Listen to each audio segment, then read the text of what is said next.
ये जो बताया जा रहा है कि इसमें लॉरेंस बिश्नोई का हाथ है, उसके 3 गुर्गे अमेरिका से ऑपरेट कर रहे हैं। लॉरेंस बिश्नोई गुजरात में है और उसके 700 शूटर हैं। ये कह देना कि जो सलमान खान का मित्र है वो हमारा शत्रु है, ये एक चुनौती है।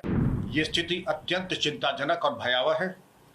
मुंबई के पॉश इलाके में एक पूर्व मंत्री, पूर्व विधायक, जिनका बेटा भी या तो विधायक है या पहले था, और जिसने अपने जीवन भय के बारे में चिंता बताई थी।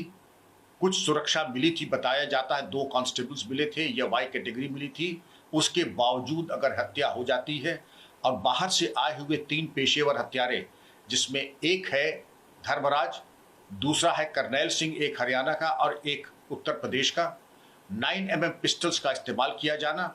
9mm पिस्टल्स या तो चाइना की ओरिजिन की होती हैं या फिर FM ब्राउनिंग की होती हैं। खतरनाक हथियार जो केवल पुलिस फोर्सेस वगैरह को दिया जाता है, और उसकी इतनी पावरफुल मार होती है कि कमर के नीचे भी लगे तो जिसको मारा जाएगा, अगर वाइटल पार्ट पे नहीं भी लगी तो रक्तस्राव यानी हेमरेज से भी उसकी मौत होने की संभावना रहती है। और मुंबई इस तरीके से बताने के बाद अगर हो तो चिंता का विषय तो है ही, और पुलिस को अपनी आंतरिक जो व्यवस्था है, गश्त, गाड़ाबंदी और पेट्रोलिंग की, उसको और उच्चीकृत करने की आवश्यकता है। और ये जो बताया जा रहा है कि इसमें लॉरेंस बिश्नोई का हाथ है, और लॉरेंस बिश्नोई के बारे में ये कहा जाता है कि उसके 3 गुर्गे अमेरिका से ऑपरेट कर रहे हैं। गोल्डी बरार, अनमोल बिश्नोई जो कि उसका भाई है, और एक नाम और है मैं आपको बताता हूं जो कि अमेरिका से उसको संचालित कर रहे हैं। और अगर खुलेआम NIA ने अपनी चार्जशीट में इस गैंग के खिलाफ ये लिखा है कि लॉरेंस बिश्नोई गुजरात में है और उसके 700 शूटर हैं। मैं बताना चाहूँगा इसके पहले दाऊद इब्राहिम का गिरोह ऐसे ही चलता था, और उसने जिस प्रकार गुलशन कुमार की मुंबई में ही दिन दहाड़े हत्या की थी अबू सेलम ने, कुछ हमें वही परिदृश्य सामने आ रहा है। और इस तरीके के गिरोह तभी क्रियाशील होते हैं जब उनको कहीं से बैकअप मिलता है। इसके पहले दिल्ली में एक अफगान जिम ओनर की हत्या हुई थी, सिद्धू मूसेवाले की हत्या हुई थी, और हमने क्या आज तक कोई कार्रवाई करना जरूरी नहीं समझा। और ये कह देना कि जो सलमान खान का मित्र है वो हमारा शत्रु है, ये एक चुनौती है। और शासन प्रशासन से ये अपेक्षा की जाती है कि इस गैंग को निष्क्रिय करने के बारे में कार्रवाई करें। अभी ये भी बताया जाता है कि कनाडा में एक सिंगर की हत्या इस गैंग के द्वारा की जा चुकी है। तो यह तो हम कह दें कि आपने आत्मसमर्पण, जब मैं आप कह रहा हूं तो शासन प्रशासन ने आत्मसमर्पण कर दिया है, या फिर आप गंभीर नहीं हैं। समय आ गया है कि गंभीर होकर के इस तरीके के अपराधियों और गिरोहों को नेस्तनाबूद करें। और 1-2 फुट सोल्जर्स, पैदल सिपाही पकड़ने से काम नहीं चलेगा। गैंग के पीछे जरूर किसी विशिष्ट व्यक्ति का या संगठन का हाथ है, क्योंकि बिल्कुल संगठित अपराध के एक शीर्षस्थ गिरोह की तरह क्रियाशील हो रहा है।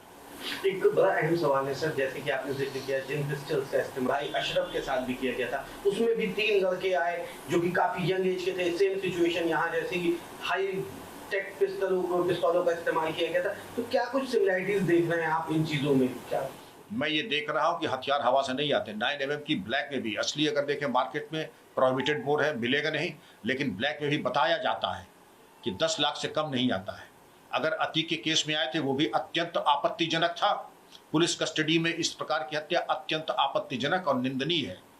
इसके ऊपर भी बहुत प्रभावी कार्रवाई, और जो भी पुलिस ड्यूटी एस्कॉर्ट में थे, हालांकि जुडिशियल कमीशन और एक कमीशन ने उसमें कोई त्रुटि नहीं देखी, लेकिन मेरा इसमें मतभेद है।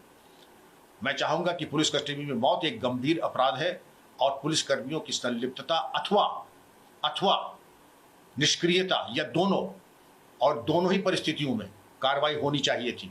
वर्तमान परिस्थिति में भी अगर इस तरीके के शूटर आ रहे हैं, आप देखें करनैल सिंह हरियाणा से, दूसरे धर्मराज उत्तर प्रदेश से, और 9mm की पिस्टल लेके मुंबई में खुलेआम घूम रहे हैं, और लोग मुंबई में जाने पर रोज का कितना खर्चा होता है बताने की आवश्यकता नहीं है। जाहिर है कि उनको खर्चे की कोई चिंता नहीं थी। रेकी करना और इस तरीके से आक्रमण करके हत्या करना, मैं इसकी घटना की निंदा करता हूं और उम्मीद करता हूं कि इसका सफल अनावरण होगा। एक आखिरी सवाल है सर, जिस तरह से ये यंग दुनिया में बढ़ती जा रही है, आप किस तरह से देखते हैं एज ए यूपी के फॉर्मर डीजीपी? पूर्व पुलिस महानिदेशक होने के नाते और एक वरिष्ठ नागरिक होने के नाते मैं बच्चों से, लड़कों से कहूंगा, ग्लैमर के चक्कर में न पड़े। एक कहावत है, the wages of sin is death. इस तरीके की जो रास्ता पकड़ता है उसका एक ही गंतव्य है मौत। इस रास्ते के न चुने, क्योंकि इसमें आज तक किसी को मैंने लाभान्वित होते नहीं देखा। कुछ समय के लिए वैभव और ग्लैमर मिलता है, उसके बाद लाश चीर घर में पोस्टमार्टम के लिए जाती है। इसलिए इस रास्ते को न देखें, मेहनत और ईमानदारी से काम करें।